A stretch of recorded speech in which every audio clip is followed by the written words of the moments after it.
Fala galera, seja bem-vindo a mais um episódio do ReligareCast. Oitavo episódio do ReligareCast, né? Isso aí. Então, eu sou Moisés Saulo Júnior, e vamos prazer começar novamente. o oitavo episódio do Religare. Para você que não viu os outros, vai lá dar aquela maratonada.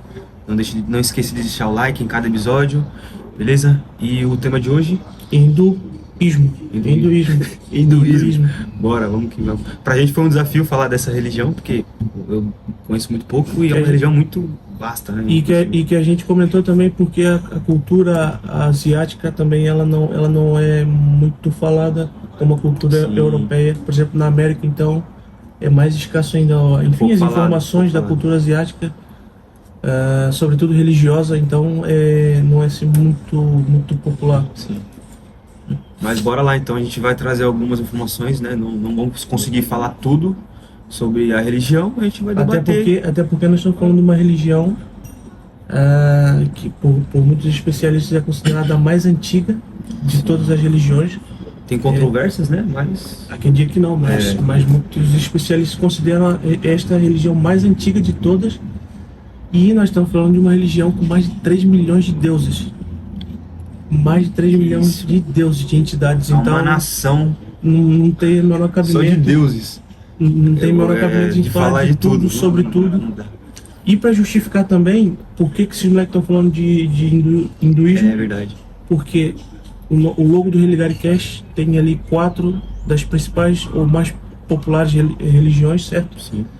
E nós estamos fazendo um episódio sobre cada uma, só para dar um Exatamente. conhecimento básico para nós também e para quem nos acompanha, que a nossa intenção é essa, levar conhecimento e aprender junto com vocês, evidentemente. Então é isso, bora. Vamos lá, hinduísmo. Hinduísmo. Antes de qualquer coisa, né? Também não se esqueçam de já deixar o like no vídeo. É isso. Deixa seu comentário, manda suas ideias de temas para os vídeos, para os próximos, né? Lá nas nossas redes sociais. Quem não segue, para dar aquela moral pra gente. Muito obrigado, que a gente está crescendo, graças a vocês. E bora lá pro tema então, fala um pouco sobre o hinduísmo. Vamos lá? Então a gente começa. Vamos lá. Para quem nunca ouviu falar de hinduísmo, que é hinduísmo? Que palavra é essa? De onde que vem isso? Que esses caras estão falando de hinduísmo? Hinduísmo é uma religião, certo? Hinduísmo é uma religião cujo nome hindu vem de uma galera que vivia no Vale Indo, no Vale do Rio Indo, na região, no continente asiático, certo?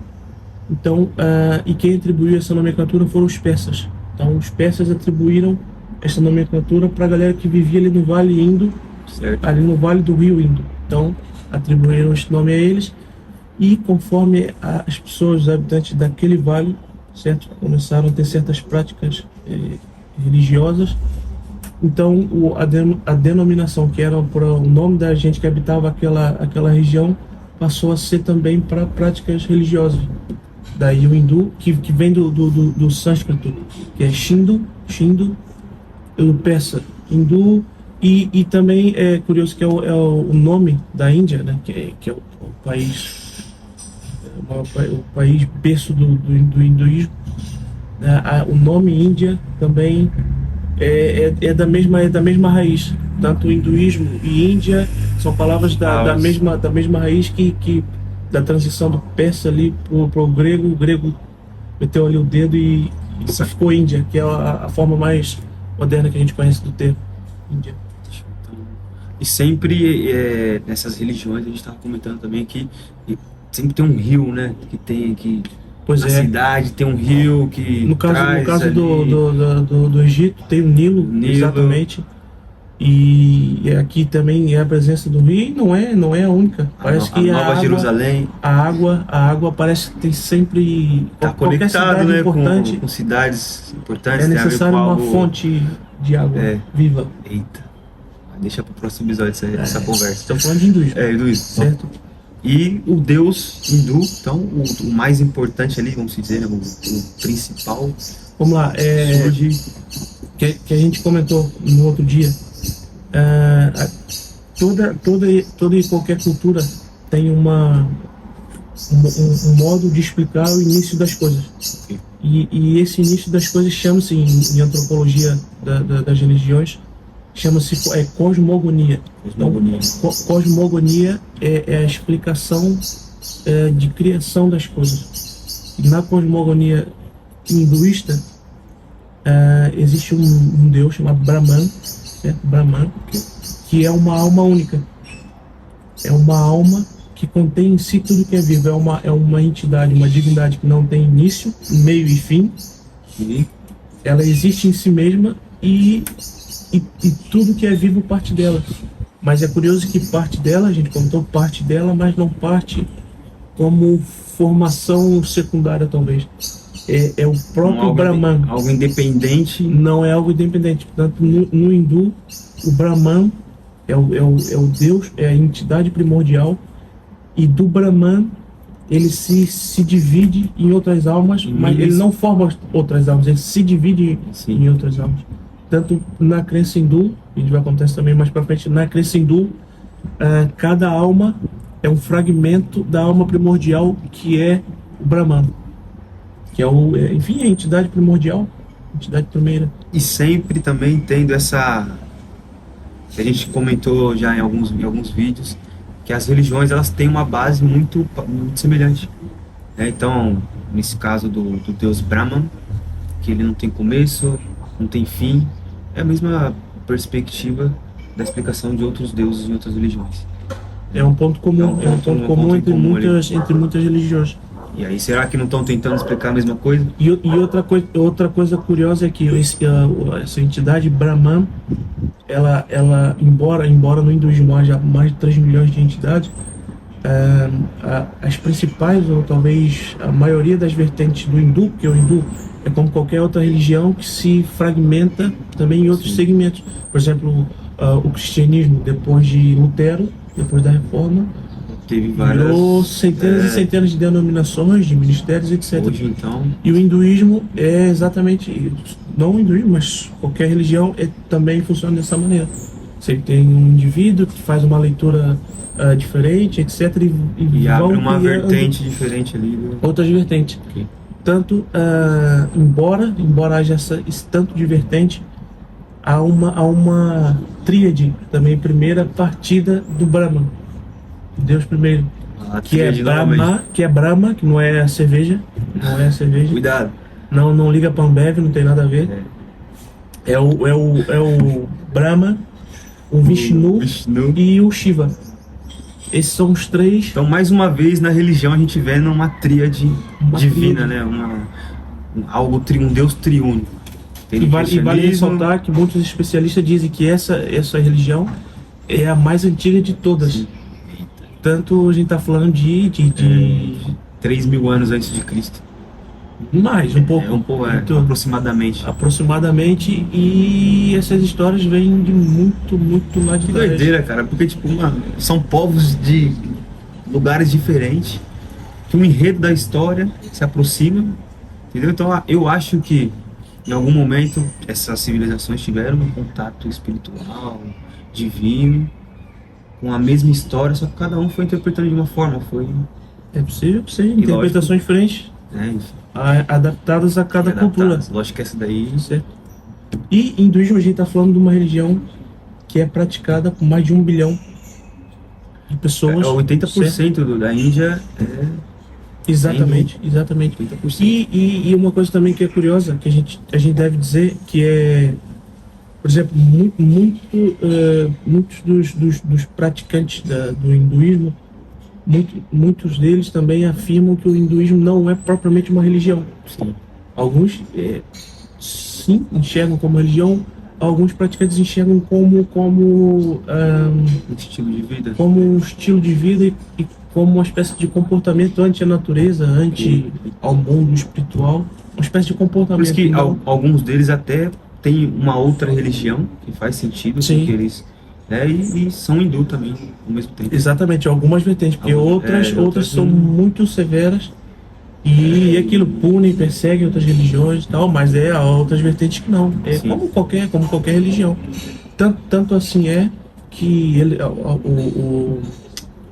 O hinduísmo, por exemplo, não há profeta no hinduísmo. Não há. Não, Você tem, é aquilo, tem milhares de divindades, mas não há um profeta, por exemplo, como tem Cristo no cristianismo, como tem Maomé sim, no Islã, sabe? Como tem Moisés para o judaísmo.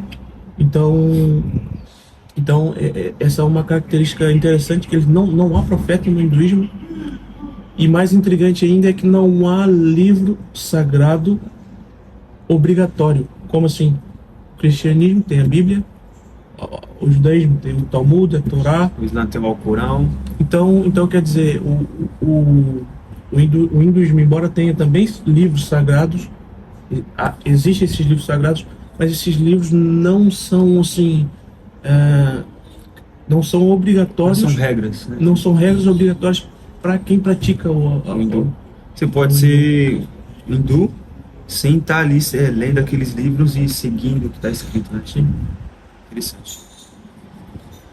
A E seguir, então, a gente pode... Quer falar dos avatares? hoje talvez as entidades, as divindades no hinduísmo, elas têm formas de representação. Como assim? Por exemplo, a Shiva, por exemplo, ele pode ser representado de diversas maneiras. E qual é a maneira que uma divindade hindu pode ser representada? Existe um termo que é o termo avatar, que avatar faz menção à representação de uma divindade qualquer que seja dentro do hindu, mas é uma representação, vale aqui dizer, é uma representação diminuta, uma representação diminuída. Como assim? Há uma divindade hindu, certo? Sim. E ela, por exemplo, quando precisa se envolver em alguma questão na humanidade, quando ela precisa intervir em alguma coisa, ela desce, Se diminui. ela se diminui, ela desce num modo acessível à humanidade, e esse modo são os avatares, ou seja, é a forma diminuta de uma divindade em acessar a humanidade. Então, quando um deus hindu precisa intervir na humanidade, precisa fazer qualquer coisa na humanidade, ele torna-se um avatar, Ok. que é essa versão, não diria palpável, mas é uma versão, Tridimensional, a gente poderia dizer. é uma versão assim, quase que tangível, Sim, talvez, sim. da divindade, que é muito curioso. Então, É semelhante a mitologias gregas também, sim, até o próprio cristianismo, né? Jesus sendo o verbo se diminui para poder acessar a humanidade, porque acredito que nós, como seres humanos, se a gente se depara com um Deus, seja qual for, né, o seu Deus, da forma real que é, nós temos compreensão para entender aquilo, e também, não sei se estrutura física, né? Para por isso, poder e interagir com aquela divindade. no hinduísmo eles caracterizam essa possibilidade de encontro como o avatar nesse sentido, que é a forma possível de uma Um ser divindade se humano, apresentar à humanidade. Porque senão Então, não no morre. hindu, a forma possível, no hindu, isso é interessante a gente frisar isso, no hindu, a forma possível de uma divindade se apresentar ao homem, à humanidade, é tornando-se um avatar, que é uma versão diminuta E que tem a ver com o filme Avatar. Sim, tem claro, sim, claro. é, é uma Avatar, roupagem ali que o. e a gente comentou o filme ser humano. do James Cameron, o filme é interessante. O Avatar é exatamente isso, são deuses, é uma versão humana de um deus, é o Avatar. É. Então, anota aí pra você dizer que aprendeu aí uma coisa sobre o hindu com o Religare Cast. Então, o Avatar é uma versão diminuta do deus, de um deus. Hindu, claro, é um termo dentro do hindu. Talvez aí o cara pegou essa referência do hinduísmo ali. Não, mas é mesmo isso. E aí a gente vai lá então lá pro. Já quer ir pros 7 pilares? Podemos ir. Vamos Então- falar as 7 principais vertentes do Então, hindu. é aquilo, é interessante a gente ressaltar que o fato do hinduísmo ser uma das a mais antiga religião de todas, ou seja, o hinduísmo é anterior a todas as outras religiões que nós conhecemos hoje, a gente está falando de séculos e séculos e séculos e séculos, milênios de histórias, portanto, e milhares de deuses. Tanto essas vertentes do hinduísmo não é uma vertente única, ou seja, não existe uma única história certa central do hinduísmo, não existe uma única versão do hinduísmo. Há centenas de versões do hinduísmo, há milhares de versões do hinduísmo. Então, nós achamos interessante comentar 7 pilares que são comuns à maioria das vertentes do hindu.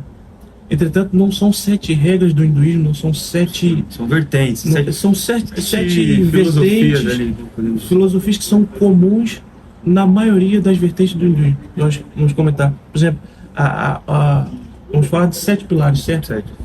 Pilar número 1 é alma universal, que é o Brahma. E nós comentamos ainda há pouco que o Brahma é uma alma primordial, é uma divindade primordial. E no hindu, o primeiro pilar é a alma universal, ou seja, existe uma divindade que não tem começo, meio e fim, que é uma única alma, e dessa alma é saído tudo que é vivo. Tudo que é vivo sai dessa alma. Então isso é uma crença comum à maioria das vertentes do hinduísmo. Então, todos pertencem a uma fonte criadora. Então exemplificando, para a teologia hindu, talvez, a alma que está presente em minha alma, que está presente no Moisés, não é a parte metafísica do Moisés individual e não é a parte metafísica do Saulo individual. São partes sim metafísicas, mas não minha, mas sim sobrada do Brahman, que é a divindade primeira. É como primeira. se antes de nós existirmos, né, nós não éramos o Moisés ou o Saulo. Exato. O ser vivente, assim, o fôlego de vida, ele pertencia a um ser. Exatamente. Ele se dividiu, se diminuiu. No hinduísmo, nós estamos emprestados com o fôlego de vida do Brahma. E essa volta? Volta? Pausa técnica.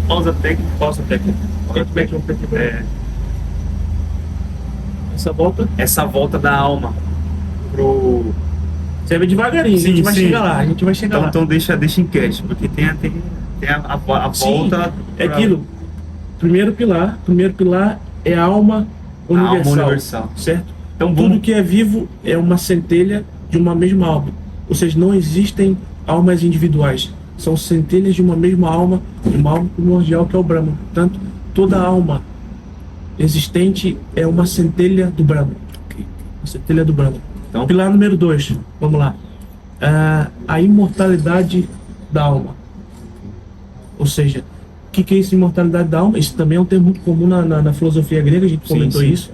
Tanto na Grécia clássica, evidentemente. Na Grécia clássica, essa coisa da imortalidade da alma, inclusive isso é tema de trabalho de grandes filósofos que nós conhecemos, Nietzsche, Kant, enfim, Schopenhauer, e muita gente, muito desses filósofos modernos tratam dessa questão da mortalidade da alma e tal. E no hinduísmo, a alma é imortal, porque se nós abríssemos aqui, a gente comentou isso também ontem, se nós fôssemos fazer uma espécie de silogismo para construir um raciocínio aqui juntos, se nós considerarmos o primeiro pilar, que é uma alma primordial, certo? Que dela sai tudo que é vivo. E essa alma primordial não tem começo, meio e fim. Evidentemente, essas centelhas de almas que estão espalhadas, que são pertencentes ao Brahman, são imortais. Por quê? Porque essas almas não são individuais em si. É o Brahman. É o Brahman. Continua sendo... Portanto, é um fragmento daquela alma primordial, que é o Brahman, portanto, é imortal. Certo? Continua. Então, se eu e o Moisés formos de arrasta para cima, a nossa alma permanece. Ela não some, ela permanece, mas não permanece como fragmento de Saulo e fragmento de Moisés. Ela volta ao estado natural. Ela permanece original, como uma centelha do Brahma. O estado original. Então, no hinduísmo é assim. Vamos de arrasta para cima, fica aqui a nossa alma, mas é a nossa alma enquanto parte do Brahma. E aí já linka com o pilar 3, Com o pilar 3. porque você, voltando, essa o alma pilar 3 é continuando... o karma. Então, essa alma continuando, o pilar 3 ele vai falar do karma. Exatamente. O karma nada menos, nada mais é da minha visão. Você vai explicar já. É o score, É isso. é o saldo É isso. daquela alma. É Era tudo exatamente que você isso. experimentou, aquilo que você fez de bom e de ruim, aquela alma traz aquele saldo. É isso. O karma é uma espécie de saldo do comportamento individual. Então, o karma é um resumo dos feitos da centelha do Brahma, lembra lá do pilar número 1, da centelha do Brahma emprestado a um corpo humano. Então, o conjunto de feitos, de atitudes, vai ser o karma. E uma vez que nós vamos de arrasta para cima e a alma continua, a alma não continua não com o Saulo e Júnior, mas ela continua com os feitos que ela fez enquanto estava emprestada. Tanto não é os feitos propriamente do Saulo Júnior, porque o Saulo Júnior foi de arrasta para cima, considerando que o exemplo, mas é o feito da centelha do Brahma enquanto estava emprestado aonde nós. E aí volta... Isso é o karma. Tanto karma positivo, karma negativo. Toma cuidado aí com o que Porque você está fazendo, de bom, de ruim. Se o karma fica, se você acredita no hindu, se o karma ficar, fica o bom e fica o ruim. A lei do karma. E o Brahman vai te cobrar. Vai te cobrar, irmão. A conta vai chegar e já era.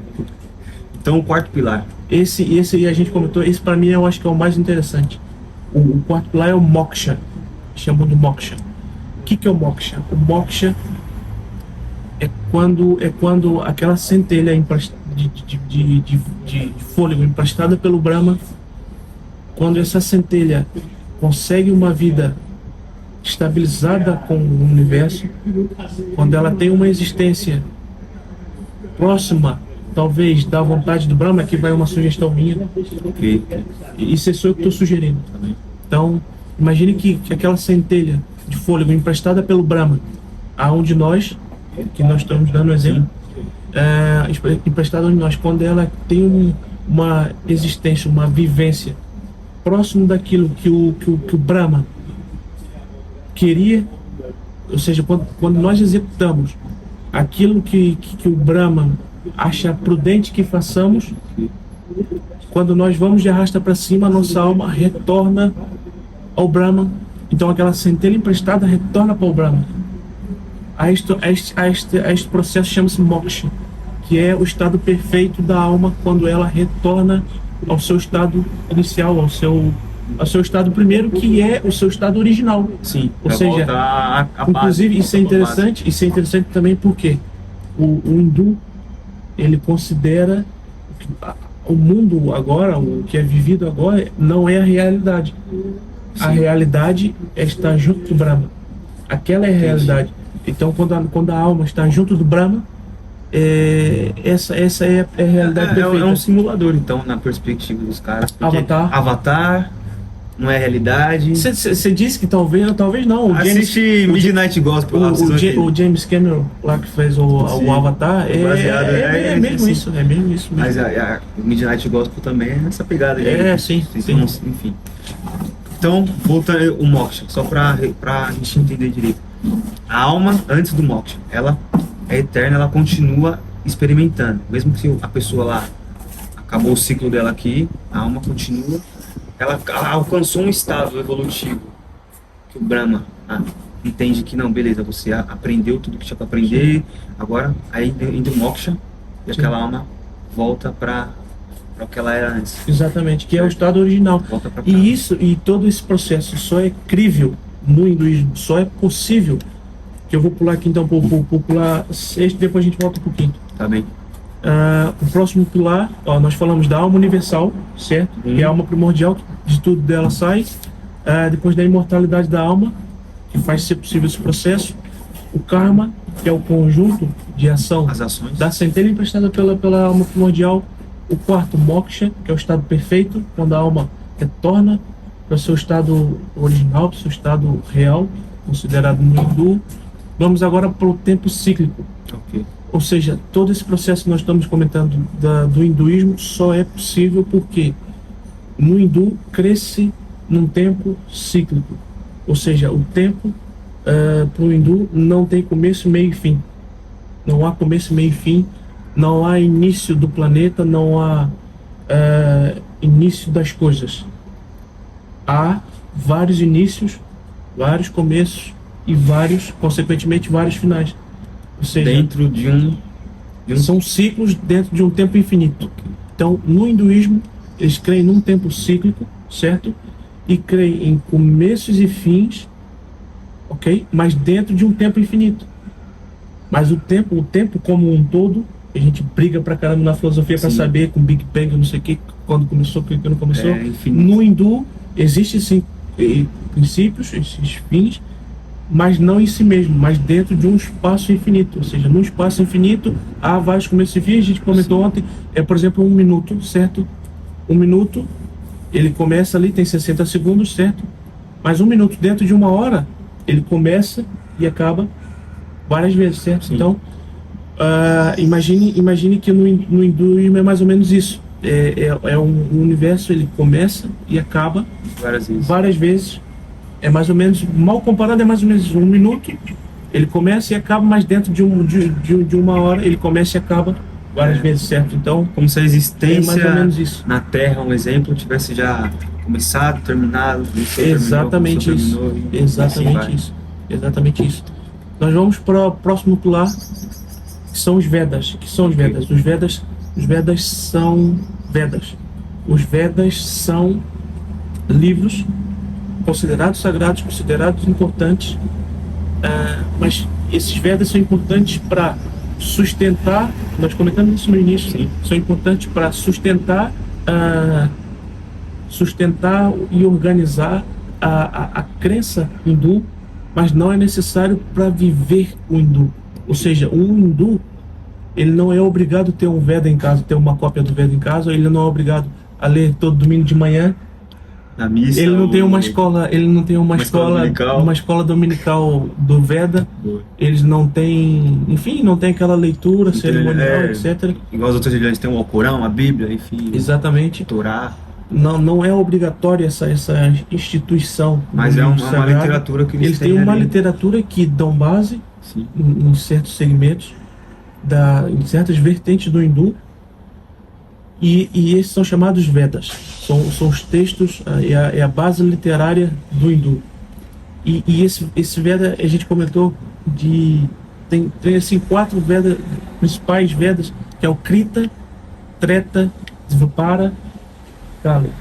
Krita, Treta, Dvapari e Kali. Esse tipo que anotar.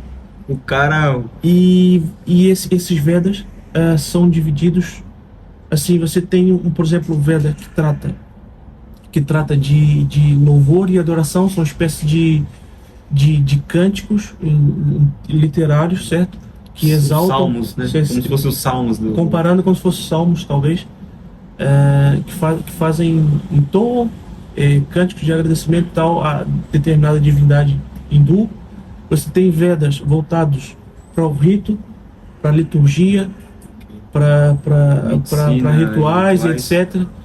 Então esse Veda é mal comparado, é como se fosse o Levítico, mais ou menos. Trata ali de alguns ritos, de algumas cerimônias.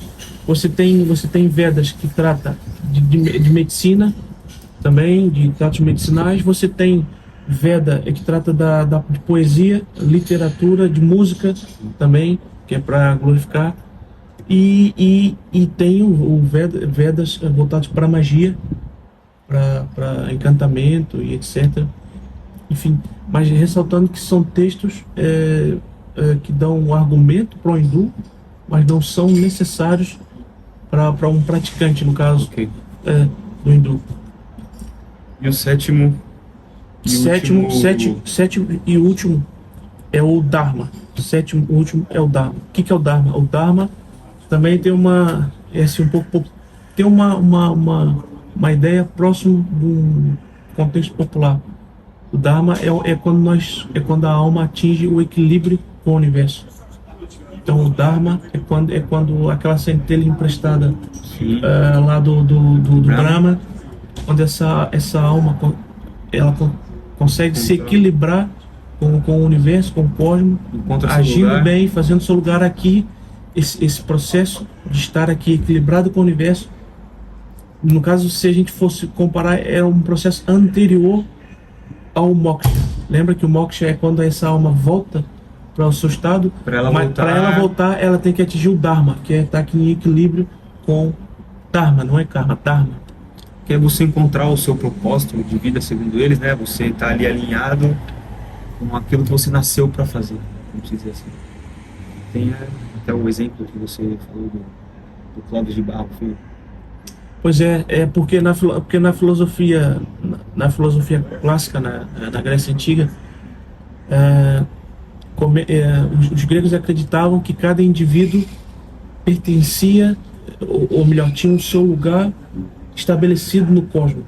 Tanto é que, por exemplo, na cidade de Platão, na República de Platão, ele vai estipular ali, verso a verso, o que seria a cidade ideal, o conjunto coletivo ideal. E ele vai tratar do estudo da literatura obrigatório, o trabalho militar obrigatório, a literatura obrigatória, a música obrigatória, porque dali você faria uma espécie de peneira Para cada um se achar. para encontrar o teu lugar no cosmos. Porque a vida só podia ser plena, só podia ser perfeita, ou seja, um indivíduo só atingia a plenitude da existência quando encontrado o seu lugar no cosmos, quando ele se alinhava no cosmos. Então isso é mais ou menos o que quer dizer o Dharma. Isso é mais ou menos o que quer dizer o Dharma. Então, o que você comentou do Clóvis, que o Clóvis é um professor de filosofia que eu gosto muito, o Clóvis Barros Filho, e é popular também, você certeza já deve ter ouvido falar, que ele disse que a gente consegue ser feliz mais ou menos no termo que os gregos dizem, que o vento, quando o vento venta, o vento é perfeito porque o vento venta. O sapo é perfeito porque o sapo sapeia. A goiabeira é perfeita quando dá goiaba, esse tipo de coisa. Então é uma metáfora. Para nós é Evidentemente um pouco mais uma brincadeira, complexo, né? é mais complexo. Vai ter que se Porque ralar eu ali pra e você identificar. não somos goiabeira.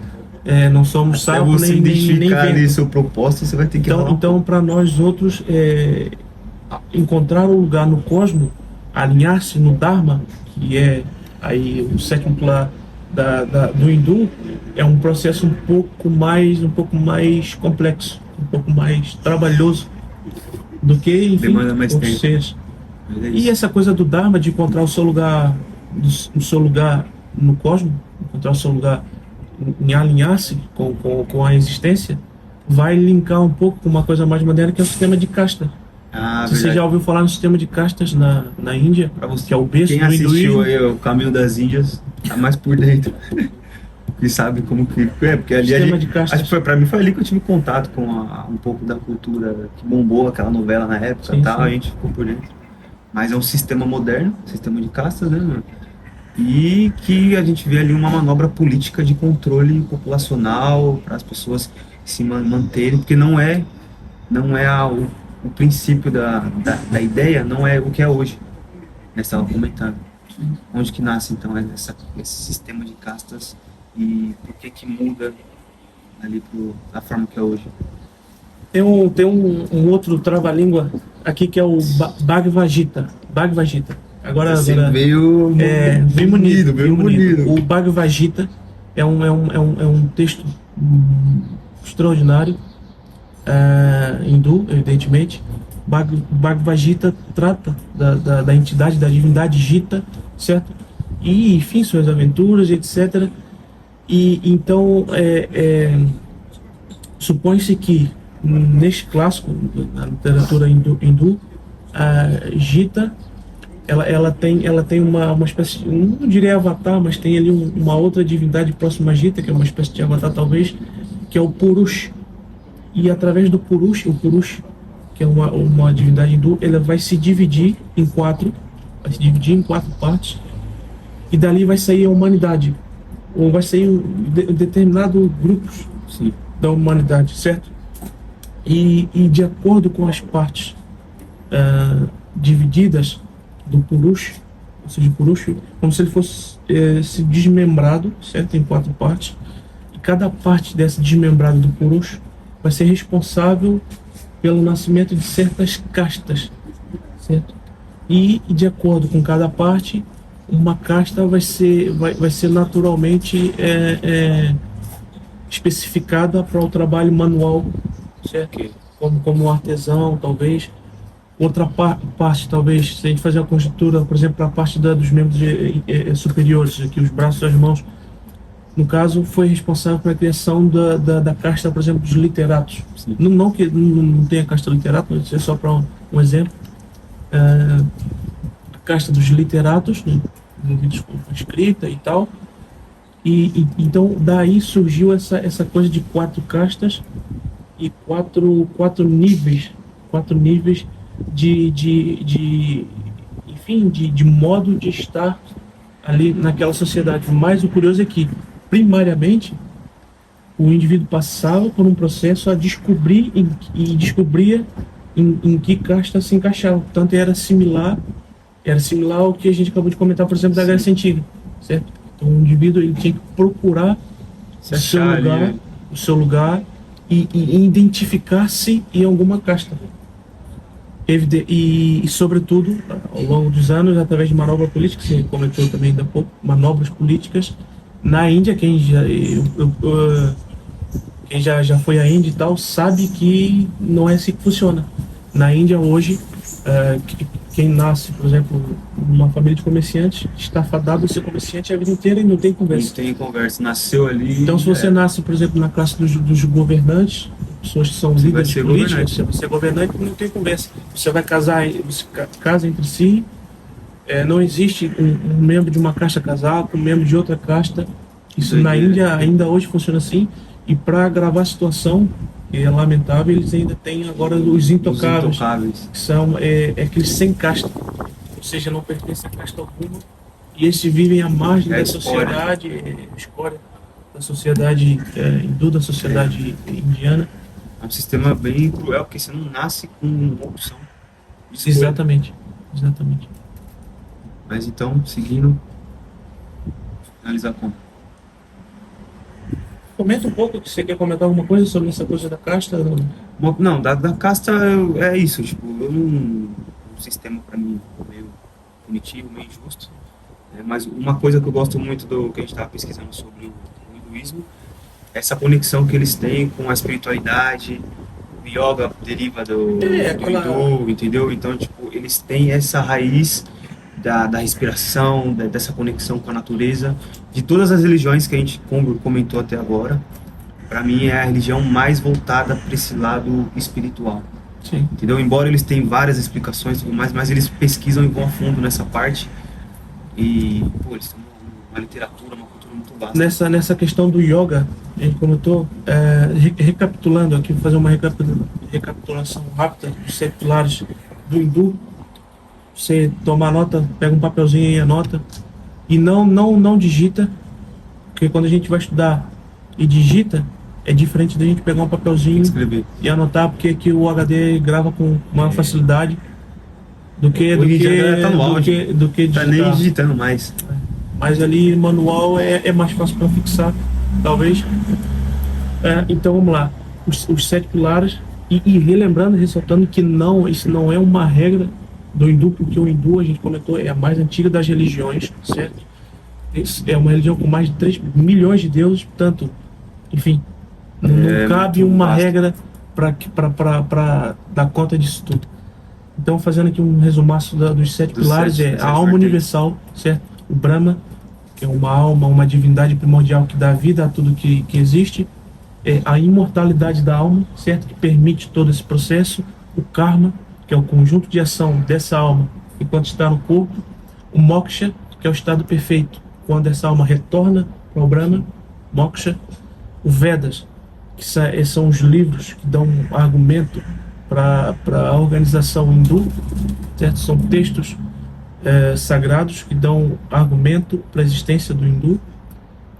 O tempo cíclico, ou seja, o tempo é infinito, mas existem ciclos de início e fim dentro de um tempo infinito, e o Dharma, que é o alinhamento da existência individual com o cosmos. E aqui no tempo cíclico, só para a gente fechar, porque o nosso tempo não é apertado, cíclico, é finito. O hindu, ele acredita em vários ciclos, e esses ciclos são chamados yoga, certo? Eles creem nesses ciclos, e cada ciclo completo é yoga. E o final de cada yoga, o hindu crê numa dizimação total da realidade. Como assim? Quem é hindu encara o tempo como um tempo cíclico, certo? Um tempo infinito. Eles não acreditam numa criação do universo. Eles creem em várias versões de criação do universo, porque o universo começou várias vezes, certo? Começou várias vezes e terminou várias vezes.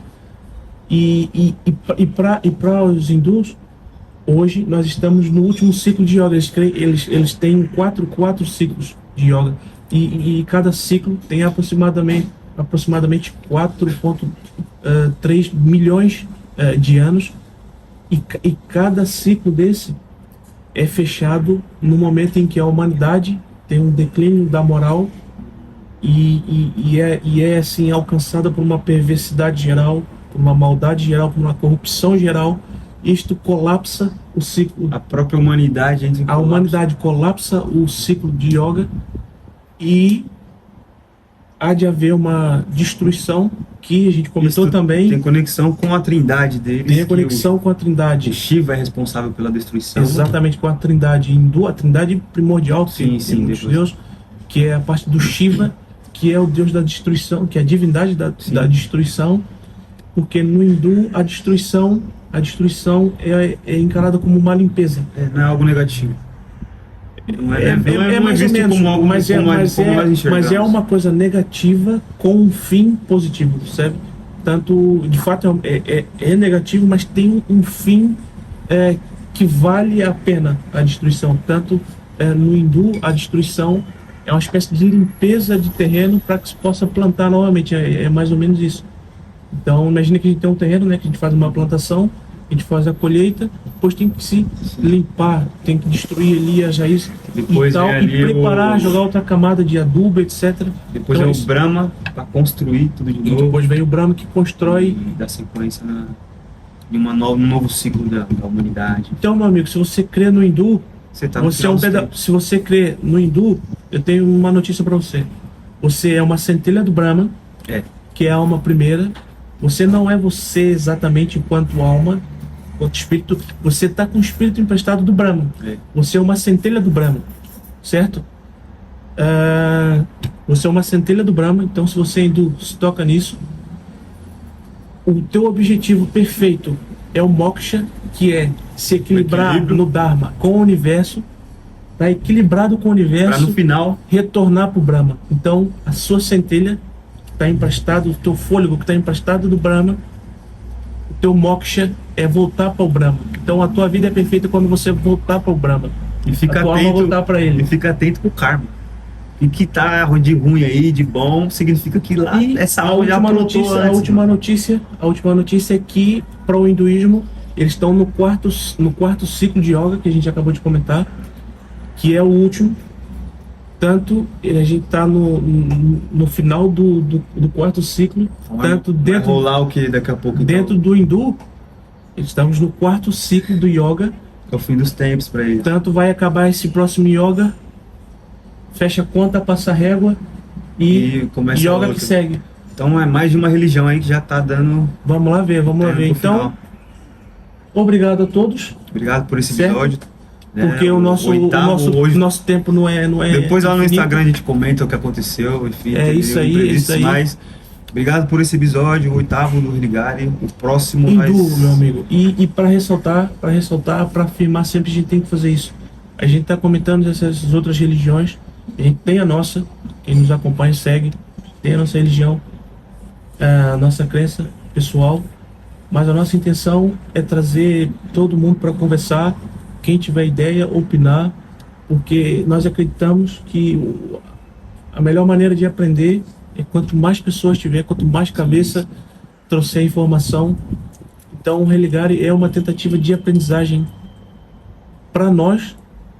É um desespero de aprendizagem que nós tivemos para poder aprender com outras pessoas, e foi o modo que a gente encontrou. Isso Tanto o Religare Cast é isso. todos vocês. Óbvio. Dá uma moral no vídeo, curte, comenta, compartilha. E o próximo vídeo vai ser cristianismo. Então fiquem ligados, que é um tema que a gente gosta. A gente provavelmente vai dar mais de um episódio. Então, tamo junto. Até o próximo Se liga episódio. que o Brahma tá de olho, né? O Brahma tá de olho. Valeu. É nóis. Tamo junto. Valeu.